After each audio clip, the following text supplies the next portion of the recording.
YouTube, my name is Mesa Sean, and welcome back to another Destiny 2 news video.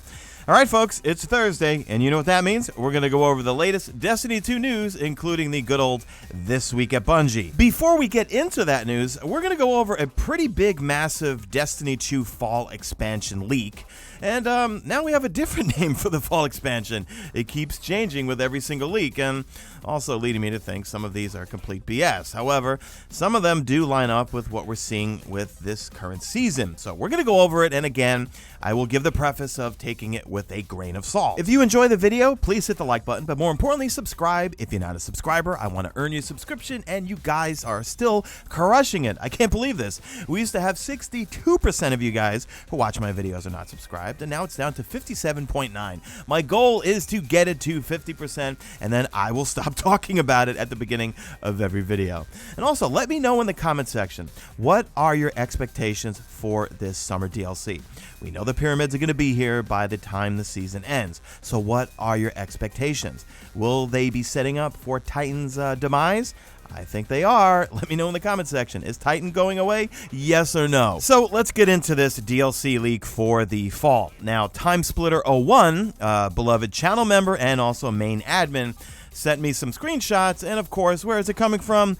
Good old 4chan, where sometimes things come true or have come true with regards to leaks in the past regarding Destiny 1 and Destiny 2, and some of it is complete nonsense. However, what they talk about in these two particular posts, well, they kind of tie into what we've discussed in previous leak videos about the Veil and all the new enemy race, well, ranks that we'll be fighting, and new destinations, and things coming to Destiny 2 just in general. And that it's basically bringing in Destiny 3 content into Destiny 2, and that's another reason why I think that they're introducing the whole sunsetting thing with weapons, is that, well, if they're bringing in a whole new suite of weapons that were meant for Destiny 3 into Destiny 2, to me, it kind of makes sense. Out with the old and in with the new. Okay, let's get into the leak and have some fun with this, guys. Remember, these are fun, okay? It's fun speculating.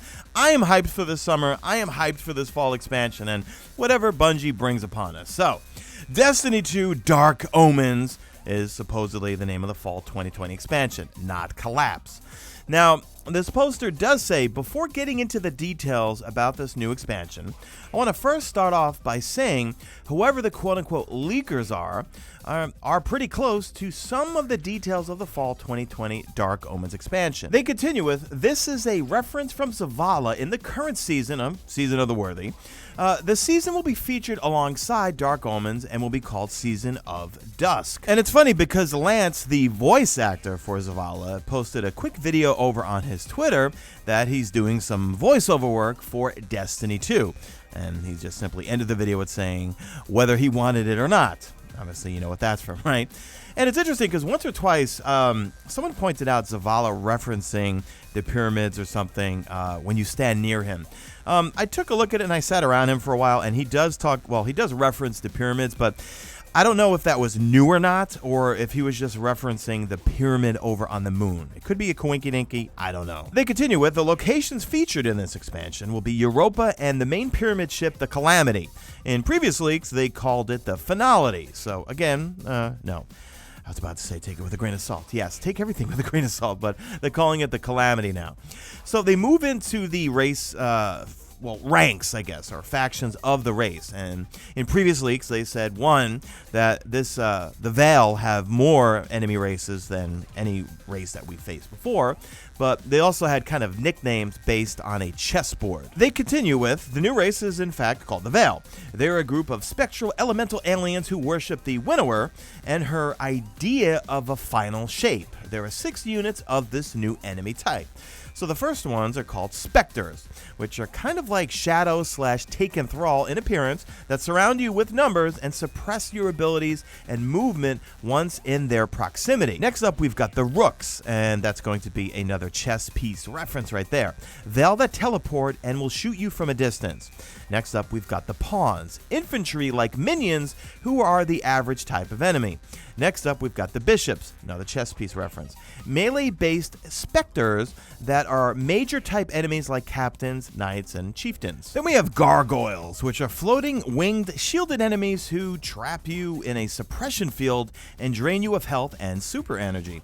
Then we have golems, lastly, and I'll throw this image again on screen. This is some old Destiny concept art, prior to Destiny 1 even. Golems that are big behemoth tanky enemies that are like hive ogres slash scorn abominations and very earthy in appearance. They continue with the main campaign will be about the Vanguard slash Warmind's attempt to set up a defensive point beachhead on Europa against the Veil and stop them from spreading further towards the last city. The starting cinematic will begin with Titan's destruction from the Veil as they tear apart Saturn's moon with a gravitational weapon. After an explosive first mission with a big battle on Europa, the Veil proved to be too big a threat for the Vanguard. They continue with the leader of the Veil, Nar-Hazul, I'm probably butchering that one, the Formless One, attempts to pull and taunt our Guardian to the dark, with visions throughout the campaign. Mara, Eris, and Kallus all feature into the later half campaign with some twists along the way, and previous leaks did mention that heavily, that Mara, Eris, and Kallus are all featured in the campaign or a big part of this DLC expansion. Now check this one out. With the aid of the Drifter, we're able to communicate with the Nines and use their power to enter onto the Veil's flagship, the Calamity, and stop the physical form of the leader of the Veil. After beating the campaign, we get access to the Calamity as a patrol slash endgame zone. The new raid is going to take place there, and they continue with that there's a lot of hush-hush about the title of the raid, and they say, I'm not in the know on this one, sadly. All I know is that there are 3 bosses, one of which is the final boss, an intro encounter, and also a puzzle encounter similar to the vault from The Last Wish. And actually, that was talked about in previous leaks, so this is like the second or third time that that particular point has come up. There will be a new dungeon on Europa called the Tomb of Despair, and they say, from what I know, story-wise, after Nar-Hazul's defeat in the physical form, the Veil resort to reawakening an old champion of theirs called Nezarec. Now, we're quite familiar with that name, Nezarec Sin. It's an exotic helmet. And Nezarec is related to the darkness. My name is Bife, did a full video on that. You want to check it out, I'll link it in the description. But we failed to stop them in leading to his entombing. Supposedly 4 new strikes, and God knows we need new strikes. 2 on Europa, the Lost Colony, and the Underbelly. They involve the Veil. 1 on Earth, the House of Light, and that involves the Fallen. And then 1 on the Calamity called the Hallowed Spire, and that involves the Veil. I don't know, BS detector kind of going off here, but, well, for the most of this, and all of this, some of my BS detectors are going off. I'm just not talking about it because I don't want to make this video too long. 2 new Crucible maps set on Europa and also the Unknown Space. Nothing on Gambit. Plans are to work on this game mode in Season 14. Now, they're saying quite a few new exotics. 28 I think of now. Now, that seems like a really high number, and if you're including armor and weapons, maybe. And if it is true that they're bringing Destiny 3 content, that whole game, into Destiny 2, you know what? I might buy it. One being a new solar sword called the Final Shape. We've heard that one before.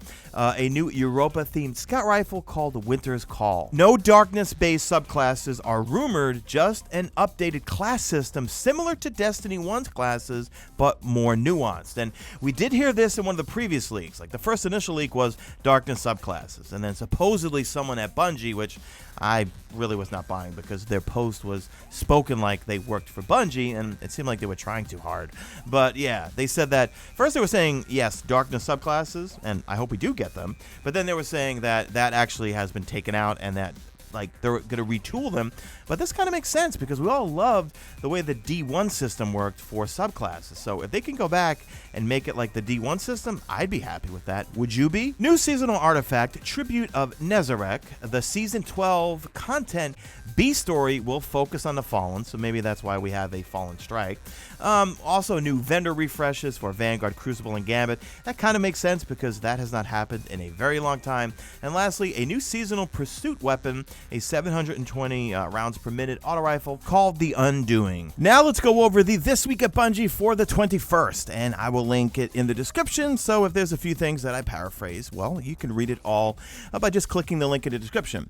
But the first topic that they cover is all about gear acquisition and how some things are changes in Season 11. So they say we have a breakdown from the Destiny dev team on how we're keeping items you earn from legendary engrams and core activities relevant during a given season. And I'm going to just read this verbatim here. Today we're going to talk about some changes that are coming to Season 11 to the way the World Loot Pool works, because the World Loot Pool serves as a baseline of legendary gear that can be earned across different activities. We want to update and refresh it seasonally with meta-relevant weapons, some of which were previously exclusive to specific activities like Gambit or Crucible. They continue with, the shared loot pool can be unwieldy. If you're looking for a specific role on a specific weapon, a pool too large can make it statistically challenging to find, much less with the role that you want. So starting in Season 11, it will be curated both for relevance and overall size, to strike a balance between the number of rewards and the chance to get a sought-after drop. Every season gear from previous seasons will be added, and any gear that would no longer have a max power level greater than or equal to the current season cap will be cycled out to ensure that drops are power relevant in the current season. And I'm going to throw on screen right here. This is the World Pool for Season 11, and you can see a number of weapon names here. I'm not going to read them all. You could read them all when you click the link in the description. They do say if you still need a weapon or weapon role from the current Vanguard, Crucible, or Gambit playlist that isn't on that list, go grab it now. Next up, we're getting some changes to reloading perks when it comes to weapons, and they just kind of discuss a little bit on the reasoning behind it, but I want to get into the more specifics of what exactly they're doing. And they mentioned that we either go for weapon damage perks or, well, reload perks. So just here's what they're doing, guys. So Outlaw, they're slowing it down a little bit. Reload stat from plus 100 to plus 50. Also the reload duration scale from 0.8 to 0.9. Feeding Frenzy is getting a pretty big change because, well, it's better than Outlaw, or it was, and now it's going to have like a stacking effect to it. So they say here the functionality changed to increase its reload speed based on the number of rapid kills, and that will be up to 5. So with 2 kills, the reload speed will be equal to the updated Outlaw perk. With 3 kills, faster than Outlaw. With 4 kills, it's the fastest reload in the game except for Alloy Magazine. Max possible reload duration will scale from 0.83 to 0.8, and the max possible reload stat unchanged at plus 100. Rapid Hit, that's another great perk, and I sometimes feel like that's better than Outlaw. They say gave a huge amount of reload and stability for very little work, front-loaded onto the first precision hit. We have updated it so that it still feels good, but isn't quite as powerful. So they're adjusting the stacking bonus to give less benefit for the first hit and more with, well, subsequent hits. Max possible reload stat from plus 100 to plus 60. Max possible reload duration scale from 0.8 to 0.925. And max possible stability stat from plus 50 to plus 25. Drop mag, which I actually like right now, especially if you got one with Rapid Hit or Outlaw. Well, they're bringing it in line with Outlaws. So reload duration scale from 0.85 to 0.9. Field prep is pretty much unchanged. Reload stat of plus 50. Reload duration scale of 0.8. And Alloy Magazine unchanged, but for reference, the reload empty duration scale is 0.66666. Next up, we've got some general perk tuning, and first they're tackling dynamic sway reduction. Reduced reticle movement from stability should now tell players this is working. Pulse monitor, reload amount from 0.35 to 1.0, plus 50 handling, 5% faster swap speed, and this works on stowed weapons too, which was already the cause but makes it a lot more useful. Hipfire grip, they're giving it a 1.2 times aim assist fall off, plus 15 aim assist, plus 1.7 degrees precision hipfire angle threshold, and also Sneak Bow now doesn't ping radar when shooting. Looks like we're getting some new perks, and they say that next season we'll have new perks rolling exclusively on Season of Redacted weapons. Additionally, Iron Banner will be receiving 2 new perks on 2 reprised weapons in future seasons. These perks will will begin to roll out on other weapons. But the question is, we need new Iron Banner weapons already. They continue with, while we don't want to spoil the fun of discovering and testing new perks, we will leave you with the names of upcoming Iron Banner perks: Iron Grip and Iron Gaze. Speculate in the comments section. What do you think? I kind of can get a grip on, hey, no pun intended, I can kind of get a grip on what those twos are for. One sounds like something for a sniper, maybe one for like a shotgun or hip fire. We are excited to see the community break these perks down when the new season begins. There's going to be some buffs also. So in terms of archetypes, well, slug shotguns, they say, are underused in PvE. So slug shotguns, they're going to get a plus 30% in damage. High impact pulse rifles are underused in the Crucible. So high impact pulse rifles, damage per bullet from 21 to 22. This will change it from 6 crits to 5 crits and 1 body to kill a guardian in PvP at most resilience values. Bows are also getting a buff, a PvE buff versus miners at plus 10%. I wish we had the Wish Ender again, back to the way it was when it was unintentionally buffed. In the future, they will be looking in Season 12 at some sniper rifles, hand cannons, and also adaptive auto rifles. All right, guys, that's going to do it for the video, guys. Sorry for the long one. I know there was a lot of stuff to cover today, and I will link the This Week at Bungie in the description. Thank you, everyone that came out to the stream today. That was so much fun. Man, we got so many new channel members, and welcome new channel members to the Mesa Army. And that's pretty much it, guys. So leave me a good old hashtag made it to the end if you did make it to the end, and do me a favor, drop a like in this video only if you see fit.